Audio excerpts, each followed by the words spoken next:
Hello students, myself Rajni Malhotra, TGT Science, Kendriya Vidyalaya, Air Force Station, High Grounds, Chandigarh. Students, today we are going to talk about one compound which is very important ingredient of our food, and in the absence of which our food loses all its taste and flavor. If you are thinking about salt, then you are absolutely right. Yes, today we are going to discuss about salt, its preparation, properties and their uses. Edible salt, of which we are just talking, that is not only the single salt. There are so many salts which are existing in our surroundings and in our labs, out of which some are naturally occurring and others are manufactured in the industries. First of all, we shall understand what actually the salt is. A salt is a compound which is composed of two ions, a positively charged cation and a negatively charged anion. Or we can also define it like this. A salt can be defined as a compound in which H plus ion of an acid is replaced by a metallic ion, that is cation of a base. For example, Na2SO4, that is sodium sulfate, a salt which is derived from acid H2SO4, that is sulfuric acid, and base sodium hydroxide, in which two H plus ions of H2SO4 are replaced by two sodium ions of base sodium hydroxide. So let us see how the salts are being prepared. If we take two solutions, one acidic and other alkaline, and we mix them, what will happen? Salt and water will be formed. Does this reaction takes place always in this way? Yes. Always when we mix acid with alkali, then salt and water as a byproduct will be formed. Acid and alkali always gives us salt and water. What is the name of this reaction? This is neutralization reaction. Yes, this is the neutralization reaction. Here the intensity of acid and base both are lowered to the minimum value. You can see here these are lowered. Neutralization reaction, this is used for the formation of sodium chloride, that is the common salt.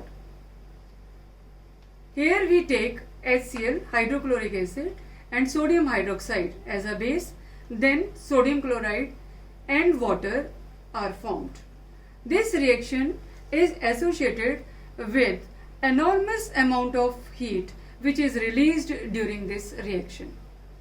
HCl, this is an acid, NaOH, that is a base, then salt, NaCl, water and heat. These are being produced. Now you are thinking about that this reaction, that is the neutralization reaction, that it happens only in the lab. But this is not the case. Many reactions which are taking place in our body continuously. These neutralization reactions are also used when someone complains about the acidity in the stomach, and sometimes when the ant bites. Then the acid content increases there, and then it is to be treated with some medicines. Can you think what are those? Those are basic in nature. Let us perform an experiment by taking equimolar solutions of HCl and NaOH in two containers. We are adding universal indicator in HCl container. You can see that the color of the solution has turned pink. Now we are adding universal indicator into the sodium hydroxide solution. Its color is turned to purplish blue.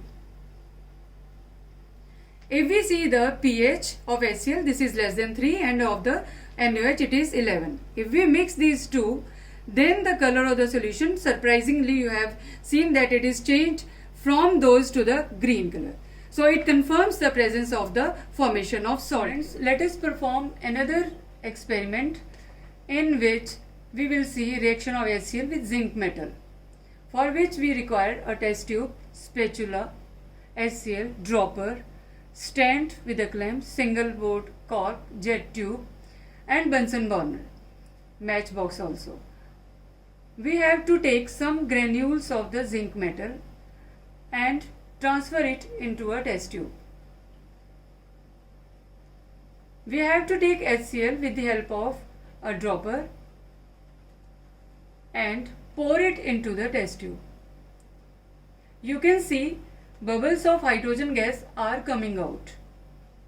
Fix a cork and a fine jet tube into the hole and lower down the test tube up to the Bunsen burner. Start heating. You will see that some hydrogen gas is coming out. It can be confirmed with the help of the glowing matchstick.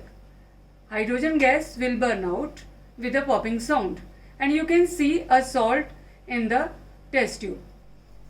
Let us see another reaction. In this reaction, NaOH will react with zinc metal, for which we require test tube, spatula, then dropper, stand with a clamp, single board cork, jet tube, and Bunsen burner matchbox. Take some zinc granules in a test tube. Transfer some drops of sodium hydroxide solution with the help of a dropper into this test tube. You can see bubbles of hydrogen gas coming out. Fix a cork in its mouth. Fix another jet tube in it and clamp down it up to the Bunsen burner's flame. Bring a glowing matchstick near the mouth of the jet tube. You will see that hydrogen gas will burn with a popping sound. In the test tube, salt is being formed. Now we will see reaction of HCl with sodium carbonate, for which we require flat bottom flask, thistle funnel, connecting glass tube, stand with a clamp, double board cork, spatula, and dropper. Fix the round bottom flask into a clamp. Take sodium carbonate and put it into the flask. Now take the distilled water, pour it into the flask. Fix double board cork into it. Thistle funnel is also fixed in it. Now take the lime water and place as it is shown here. Fix the delivery tube in such a way that one end should dip into the lime water.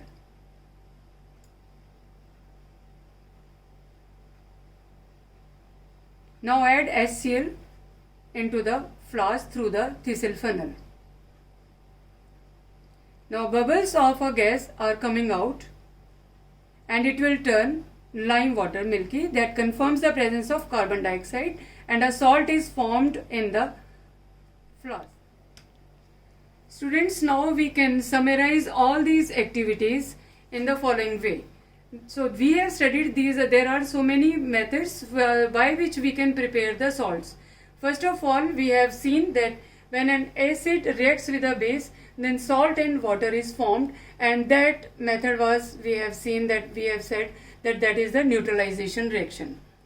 And in the second case, we have seen when an acid reacts with a metal, again salt and hydrogen gas is being formed, but salt is formed here.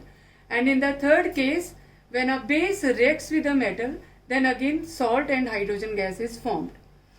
And in the fourth case, we have seen that metal carbonate or metal hydrogen carbonate, when they react with the acid, then salt, carbon dioxide and water is formed. Means to say that salt is also formed here. And in the fifth case, when any metal oxide, it reacts with an acid, again salt and water are formed. Then in the last case, non-metal oxide of any non-metal, when it reacts with a base, again salt and water are formed. So these are some of the methods through which salt can be prepared. Students, till now we have seen that there are so many salts which are existing in our surroundings and in our lab. So in this table we have written the name of the salt in first column, then its formula, and then the base, and in the last column we have written the acid from which that salt is being formed. So come to the first column. Here this is the potassium sulfate. The formula of potassium sulfate is K2SO4. The base through which it is being derived, it is potassium hydroxide, and the acid which is involved, that is the sulfuric acid. Likewise, it is sodium sulfate, Na2SO4. Sodium hydroxide is the base and sulfuric acid is the acid through which the sodium sulfate has been derived. So in the end of this table we have written that salts having the same positive or negative radicals are said to belong to a family. Means when we talk about the sodium chloride, sodium sulfate, sodium carbonate, all these said to belong to a family of sodium salts. Similarly, if we talk about the potassium sulfate, sodium sulfate, calcium sulfate, magnesium sulfate, all these salts, they belong to a family of sulfates. It means a salt can belong to more than one family. Now students, we will see the pH of the salts. If we will see the pH of the salt, if a salt which is derived from a strong acid and a strong base, that will be equal to 7. For example, sodium chloride, which is derived from a strong base, that is sodium hydroxide, and a strong acid, that is HCl. Similarly, potassium nitrate, it is derived from potassium hydroxide and nitric acid. Both are strong. KOH is strong base and HNO3 is a strong acid. Next is salt of a strong acid and a weak base are acidic. That means their pH is slightly less than 7. For example, copper sulfate, which is made up of copper hydroxide and sulfuric acid. Sulfuric acid is strong acid, so that's why its pH is less than 7. In the next case, when we will see the salts of strong base and weak acids, these are slightly basic. That means their pH is more than 7. For example, sodium carbonate, it is made up of sodium hydroxide and carbonic acid. Here the carbonic acid is weak acid and the sodium hydroxide is a strong base. Similarly, CH3COONA, that means that is sodium acetate, it is made up of weak acid, that is acetic acid, and a strong base, that is sodium hydroxide.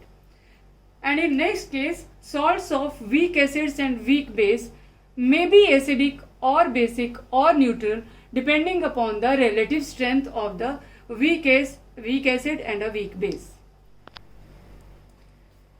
Now students, we will see that the common salt which we have just seen in the previous slides, how important this common salt is. This salt, this is an important raw material for various materials of our daily use, such as sodium hydroxide, baking soda, washing soda, bleaching powder, and many more. First of all, we will talk about how the sodium hydroxide will be prepared from this salt. When electricity is passed through an aqueous solution of sodium chloride, that is also known as brine, it decomposes to form the sodium hydroxide. This process is called chlor-alkali process because of the products formed are chlor for chlorine and alkali for the sodium hydroxide. In this chemical reaction, you can see that two molecules of sodium chloride in aqueous state, when they react with two molecules of water, and electricity is passed through this, then two molecules of sodium hydroxide and one molecule of chlorine gas and one molecule of hydrogen gas is liberated. Hydrogen gas is liberated at the cathode and chlorine gas will be liberated at the anode. Students, we can see the chlor-alkali process in somewhat detail. Here in this figure you can see that hydrogen gas, this is being released, chlorine gas, it is also released, but now we have to see on which electrode hydrogen gas will be released and on which chlorine gas will be released. Hydrogen gas will be released at cathode and chlorine gas will be at anode. Sodium hydroxide, this will be released near the cathode. Here on the bottom you can see these are some of the uses in which the hydrogen is being utilized. Hydrogen is utilized in fuels, in the formation of fuels, in the margarine, ammonia and for the other fertilizers. The chlorine gas, this is used for the water treatment, swimming pool and PVC, that is the polyvinyl chloride, and it is also used as a disinfectant. It is also used in the CFCs, that is the chlorofluorocarbons, and in many more pesticides the role of chlorine is quite bigger. Sodium hydroxide, this is also used as a degreasing metal. For degreasing metal, sodium hydroxide is used in homes as well as in the industries. It is also used as an important constituent in the formation of soaps, detergents, paper making and in artificial fibers.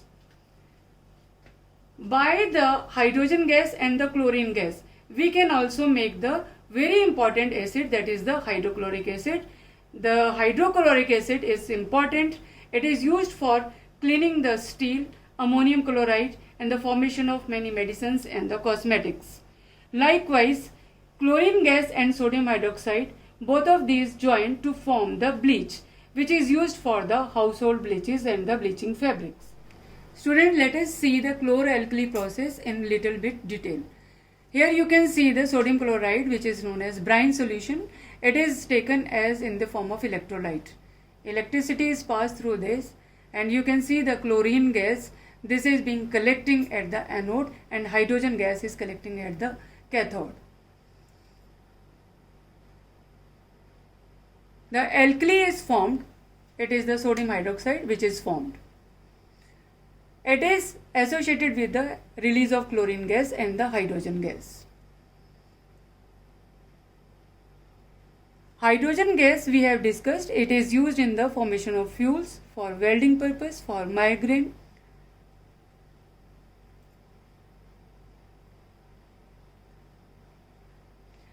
And it is also used in the hydrogenated process.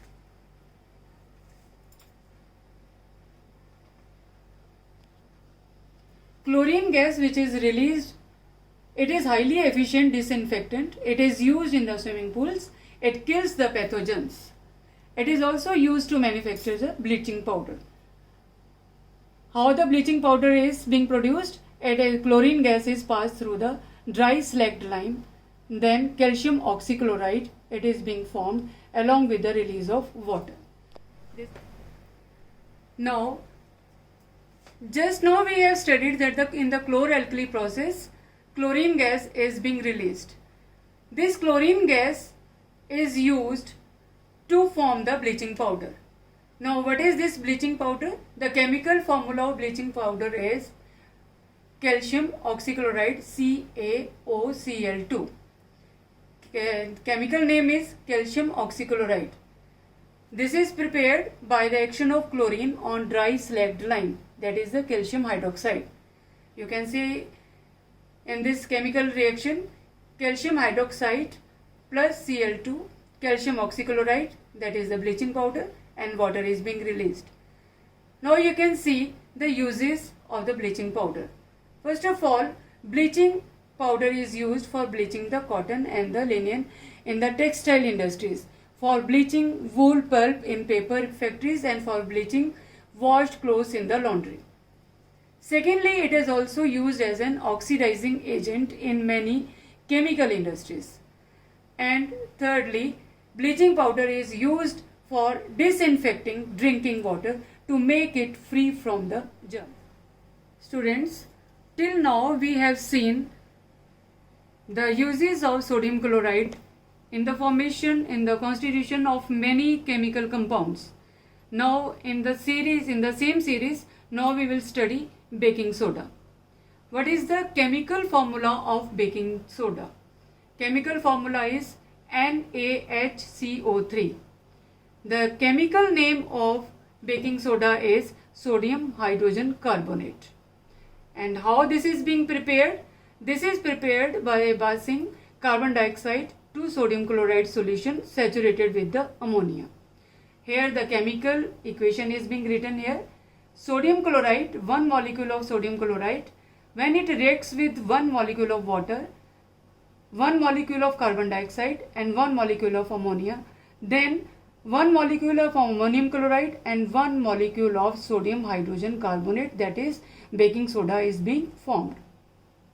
If we see it carefully, it is a mild non-corrosive base. Means it is a basic constituent, basic chemical, but this is non-corrosive.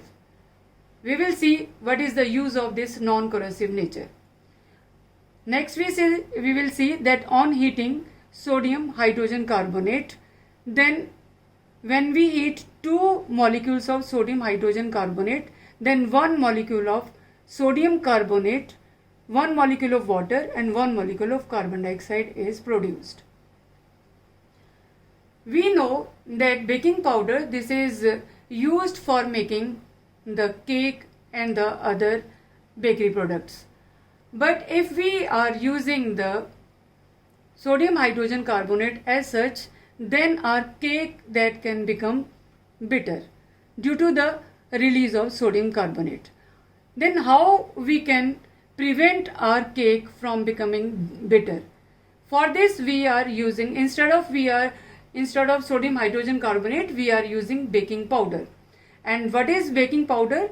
This is a mixture of baking soda, that is sodium hydrogen carbonate, and a mild tartaric acid. When baking powder is heated or mixed in water, the following reaction that takes place. That is, two molecules of sodium hydrogen carbonate plus one hydrogen ion, it will form one molecule of water, one molecule of carbon dioxide and one molecule of sodium salt of that acid. Carbon dioxide which is produced here, it is used to cause the bread or the cake to rise and making them soft and spongy. And tartaric acid, it neutralizes the sodium carbonate or sodium salt of the acid obtained by heating baking soda, otherwise cake becomes bitter. Now this non-corrosive nature, this is used here. Sodium hydrogen carbonate is also used as an ingredient in the antacids. Being alkaline, it neutralizes the excess acid in the stomach and provides relief from the acidity. It is also used in the soda acid fire extinguishers. Students, now we are coming to the next chemical compound. It is the washing soda. The chemical formula of washing soda is Na2CO3 10H2O. Its chemical name is sodium carbonate decahydrate. How this is being prepared? This is being prepared by heating the baking soda. Baking soda, we can get the sodium carbonate. Two molecules of sodium hydrogen carbonate, when these are heated, then one molecule of sodium carbonate along with one molecule of water and one molecule of carbon dioxide will be released. To rehydrate it, sodium carbonate, it is being treated with water molecule. 10 water molecules attach with the sodium carbonate, then we will get sodium carbonate decahydrate. Now we can see the uses of the washing soda. Sodium carbonate, or you can say the washing soda, it is used in the glass, soap and paper industries. Secondly, it is used in the manufacture of sodium compounds such as borax. Thirdly, sodium carbonate can be used as a cleaning agent for domestic purposes. In the fourth case, it is also used for removing permanent hardness of water. Now our next compound is plaster of Paris. In short, it is also known as POP. The chemical formula of POP, that is plaster of Paris, is CaSO4 half H2O or 2CaSO4 H2O. Chemical name of POP is calcium sulfate hemihydrate. And how this is being prepared? This is prepared by the controlled heating of gypsum at 373 Kelvin. In this chemical reaction, you can see how this is being prepared. Calcium sulfate 2H2O, it is the gypsum. When it is heated, then calcium sulfate half H2O, it is being produced. This is the plaster of Paris, and it is also associated with the release of 1.5 molecule of water. Plaster of Paris is a white powder, and on mixing with water, it changes to gypsum once again, giving a hard solid mass. In this reaction, this is clear. Calcium sulfate hemihydrate plus 1.5 H2O, it will form calcium sulfate 2H2O. This is the gypsum. When we see the uses of POP, very common use, it is used for supporting the fractured bones. POP is also used for making the toys, materials for decoration. It is also used for making the surface smooth. Students, now we will see what is the water of crystallization. Water of crystallization is the fixed number of water molecules present in one formula unit of a salt. For example, copper sulfate 5H2O, sodium carbonate 10H2O, calcium sulfate 2H2O. When the copper sulfate 5H2O, the color of this salt is blue. When we heat this, on heating, it becomes colorless. That means 5H2O molecules, these escape from the crystals. The color becomes white. And on adding water again to it, it changes to the blue, that is again copper sulfate 5H2O. This whole activity can be seen in the next video. Now students, let us perform an experiment in which we will see that how the water of crystallization is attached to various compounds. Now in this activity we are taking copper sulfate. This is spirit lamp, test tube, beaker and petri dish. With the help of spatula, we are taking 2-3 spatula of the copper sulfate crystals. These are blue in color. Now we have started heating it. Heating is continuous. Just now we will see that some water vapors are sticking on the walls of the test tube. And color of the crystals is also changing. It is changing from blue to white. More change in color has been observed here. Now if you are looking, then the whole of this powder has been changed from blue to white. Let it cool there.